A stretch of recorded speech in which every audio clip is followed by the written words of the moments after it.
नमस्कार मित्रांनो, चोरालाच राखणदार बनवणे ही गोष्ट तर तुम्ही ऐकलेली असेलच किंवा शाळेमध्ये पण आपण अनुभव घेतलाच असेल की वर्गातल्या सर्वात बंड विद्यार्थ्याला मॉनिटर बनवलं जातं जेणेकरून वर्गात शांतता राहावी।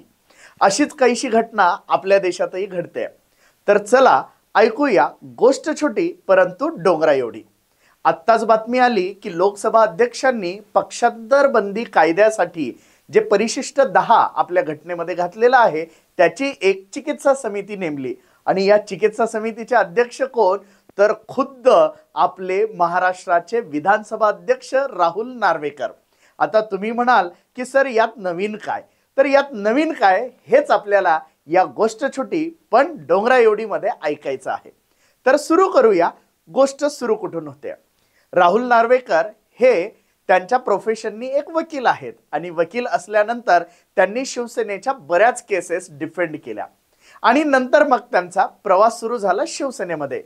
अगदी लवकरच्याच काळामध्ये अगदी कमी वेळामध्ये ते एक कट्टर शिवसैनिक म्हणून ओळखले जाऊ लागले। परंतु 2014 मध्ये म्हणजे जेव्हा ते शिवसेनेचे प्रवक्ते होते 2014 मध्ये आपल्याला लोकसभेचं तिकीट नाकारलं म्हणून सगळ्यात पहिल्यांदा यांनी स्वतःच पक्षांतर केलं। 2014 ते 19 या काळामध्ये ते राष्ट्रवादीचे सदस्य होते। 2014 मध्ये त्यांना विधानसभेची उमेदवारी देण्यात आली परंतु मावळ मतदारसंघातून ते हारले। पण हारल्यानंतर माणूस गप्प बसेल तो कसा, मग यांनी उचापत्या कदाचित सुरू केल्या असतील आणि म्हणून राष्ट्रवादीने त्यांना सगळ्यात पहिल्यांदा विधान परिषदेवरती आमदार म्हणून पाठवलं।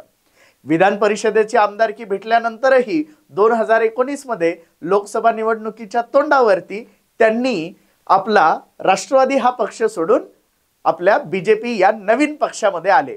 म्हणजे एकाच माणसाने आतापर्यंत 3 पक्ष हे बदलून झालेले आहे, बरोबर। आणि मग 2019 मध्ये ते विधानसभेवरती आमदार झाले आणि नंतर ते झाले विधानसभेचे अध्यक्ष। आता गंमत बघा, ज्या व्यक्तीने 3 पक्ष बदलले।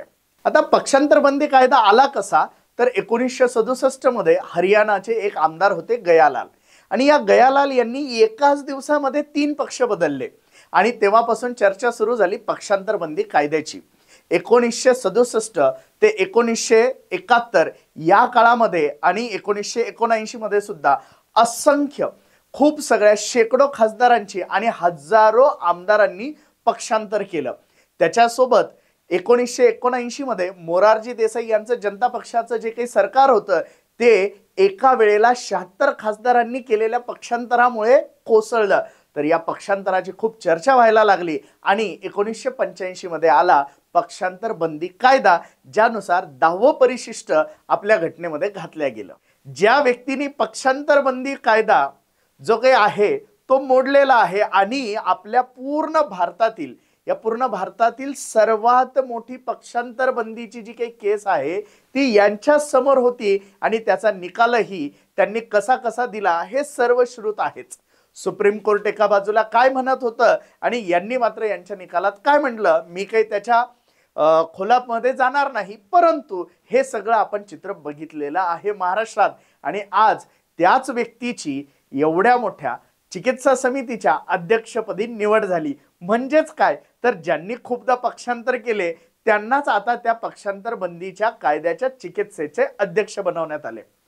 मित्रांनो, आपण आपल्या देशामध्ये लोकशाही आहे म्हणतो, आपण आपल्या देशामध्ये जगत असताना कायदे नियम या सगळ्या गोष्टी खूप स्ट्रॉंग आहे असं आपण मानत असतो। परंतु या सगळ्या गोष्टीतून आपल्याला हे वाटत आहे का कुठल्याही विधानसभा किंवा विधानसभा अध्यक्ष या गोष्टीबद्दल आपण बोलत नाही आहोत, तर आपण व्यक्तिगत राहुल नार्वेकर या व्यक्तीबद्दल या व्हिडिओच्या माध्यमातून चर्चा केलेली आहे।